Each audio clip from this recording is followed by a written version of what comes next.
It's good to be here. Ruth had mentioned that I'm relatively new to M1 rail. I come from the Michigan Environmental Council and the Transportation for Michigan, so I've been involved with Ruth and Megan, and we've been conspiring for years about transit advocacy and approach. So it's great to be here.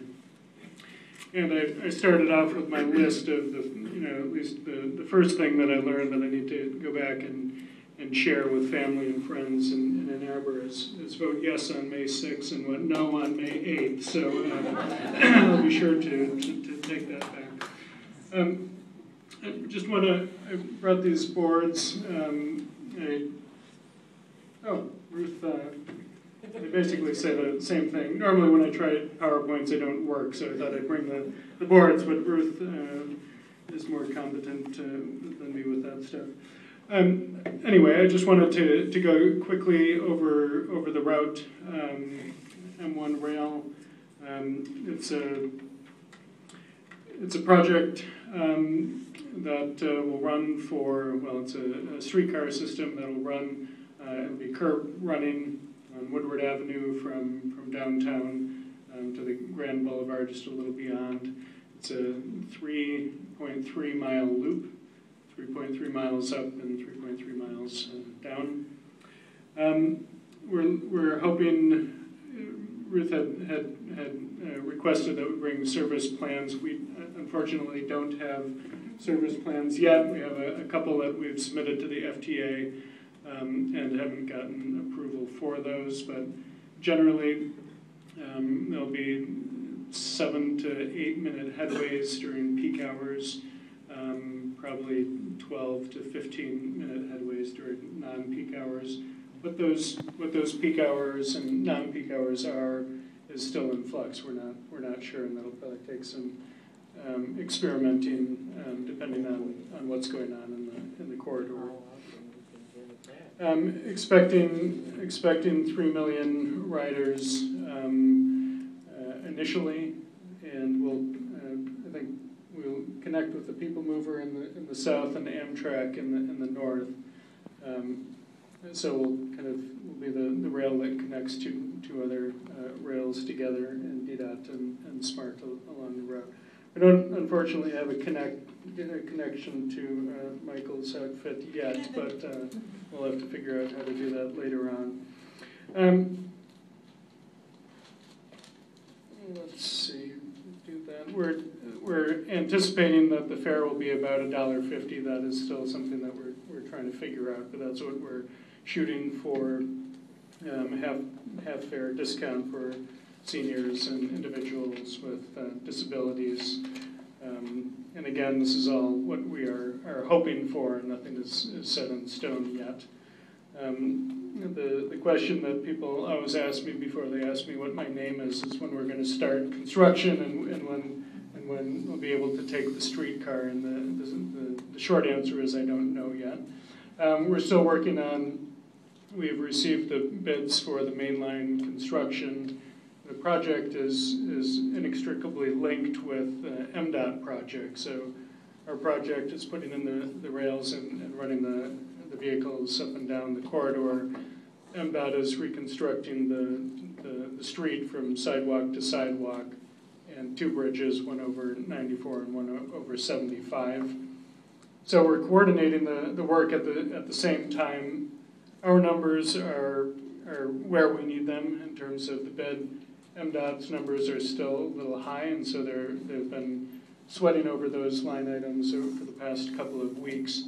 And we're hoping in the next couple of weeks we'll get to those numbers where they need to be without them pushing their costs onto us to drive it. So it's a bit of a dance, but we're getting closer on that.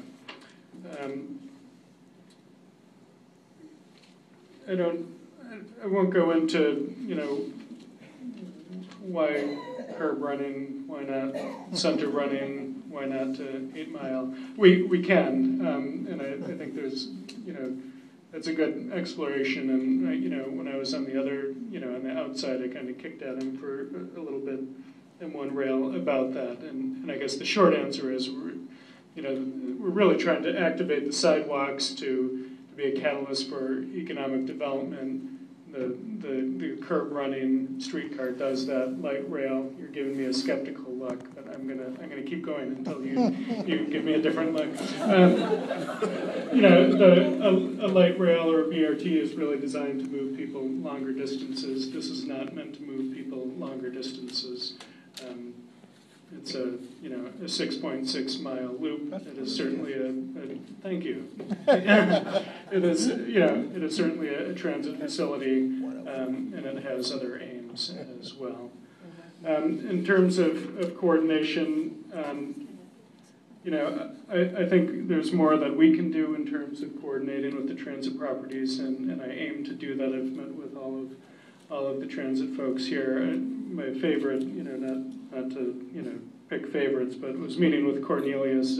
He sent me a fare card after we met, and so I've been writing on the People Mover last couple of weeks as well. The fare integration policy is incredibly important. We've got to knock down barriers for people to use the systems, not just M-1 rail, but all of the other systems. These systems need to work in a well-coordinated fashion and a seamless, an integrated fare system is certainly part of that. We're only as strong as the weakest link in the system, and we consider the system the RTA zone and all of the properties within it. So, we want to do everything we can to make sure that the RTA is supporting the transit agencies and forcing us to coordinate if necessary, our systems and our routes. To that end, we have, I think, attended some of the Providers Advisory Council in the past. I don't know that our attendance has been exemplary. We're going to change that. I will be attending, and I want to be an active participant in that. And I think my participation depends to some degree on if the other transit properties accept me in the council. I think that they should, and so you can help me with that. No problem. I think we need to talk about that because you said your favorite visit was Cornelius and not me. Don't worry about that. Yeah, I stuck my foot in my mouth. Don't worry about that. I'm going to ask you to sum up so we can have plenty of time for Michael and for Q&A, but it seems like we have provided a platform for them to begin conversations and maybe finish them at another time. Yep. I'll just, that's it. We can stop there, and if you have any questions, we can get into those later. And you can write down questions as you need. Thank you. And I heard a lot of good things, as some of these folks use each other, their own providers' services as well as others. There's opportunities. It sounds like if you give people fare cards, they might ride. So maybe we should do a providers ride other providers day. But right now we'll turn it over to Michael Ford, who will talk about all the great things happening with the ROC in the Ann Arbor, Ypsi greater area. All right, well, thank you very much, and thank you for having us here, and thank you for all the work that you do.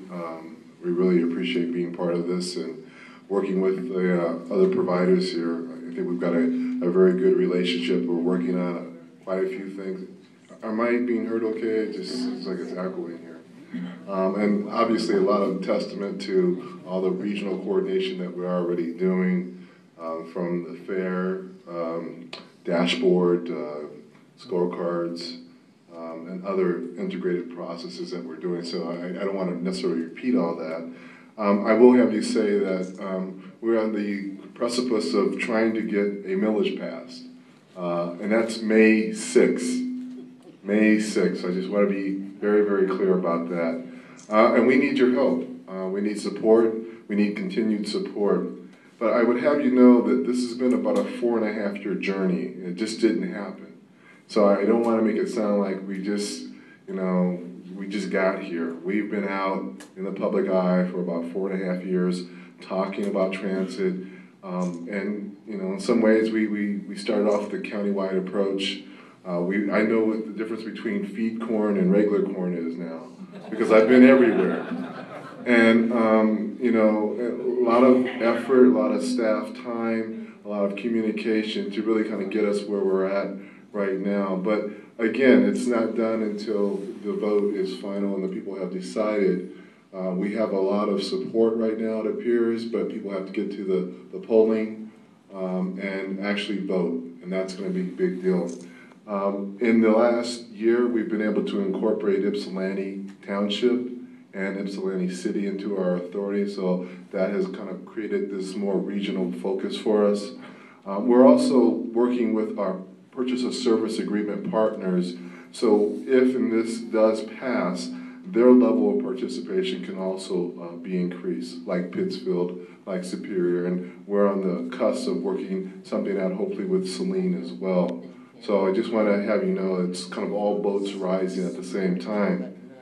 The plan really calls for 44% increase over the next 5 years. So that's pretty huge. And that is more direct service, more late night service, more earlier morning service, better service on the weekends.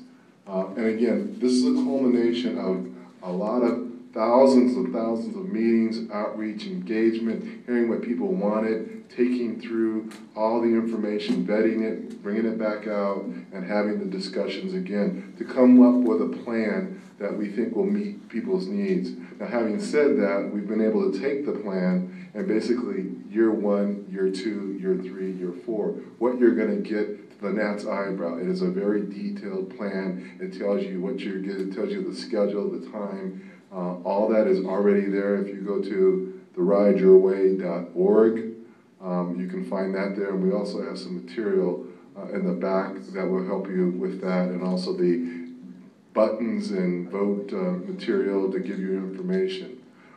Again, I don't want to gloss over the time and effort it's taken to get to this point. We're still not there yet, but we're hoping that this will be successful May 4th, or May 6th, excuse me. I should know that better than anybody. Everybody repeat after me. May 6th, May 6th, May 6th. All right. May 8th, vote no. Vote, vote no May 8th. That's good. But anyway, really need your support. Again, if you want to contribute to the advocacy groups, if you want to lend your time on a phone bank, or just be boots on the ground advocating, we could use your support.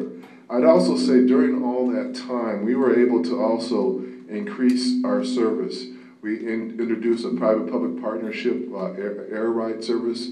We have 13 trips from Ann Arbor daily going to the airport and back. We created van pool service. We've got 65 vans on the road right now. We increased service on some of our main routes like Washtenaw, Route 4, Packard, Route 5. So there's also things that we were trying to demonstrate to the public that we could still do and deliver. And the other thing that we've kind of culminated in is a new transit center that we just opened a couple weeks ago. We still have some concrete to pour, given the frost laws and everything like that, but it's a LEED Gold certified, barrier-free facility. Come check it out. We'll be putting some more wayfinding and other amenities into that. So we're pretty proud of that. But again, I don't want to gloss over, this has been about a 4.5-year journey of movement. So just wanted to emphasize that. We also have what we're calling a 30-year vision, which is really kind of the North Star for us. The 5-year implementation plan is what we're after right now. But in that, we have rail service from Ann Arbor to Detroit. We also have the Wally north-south that's in there. Hopefully we can get some federal funds for that. So we're continuing to try to do what we can, but the voters are going to have to decide, and we're going to need that support.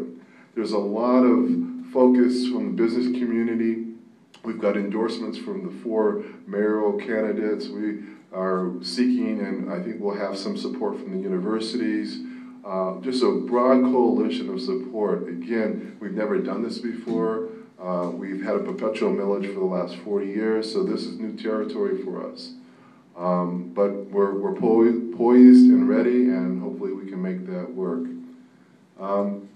This is a huge issue because businesses need more ability to get to their workers there. We also have people who are stuck in their houses because there's no good transit on the weekends or they can't get to good food. So that creates yet another problem. So even if you don't use transportation, you still benefit from it, and we also want to make that point. Whether you're having to pick up your mom or your kid, if they have options, mobility options, that's very, very important. People want freedom. They want to be able to do what they need when they want to do it, and good public transportation provides that. So I will probably stop here because I've kind of covered, and everybody else has covered the performance and how we're working together. But again, I'll emphasize May 6th, we need your help, we need your support. Thank you. Some great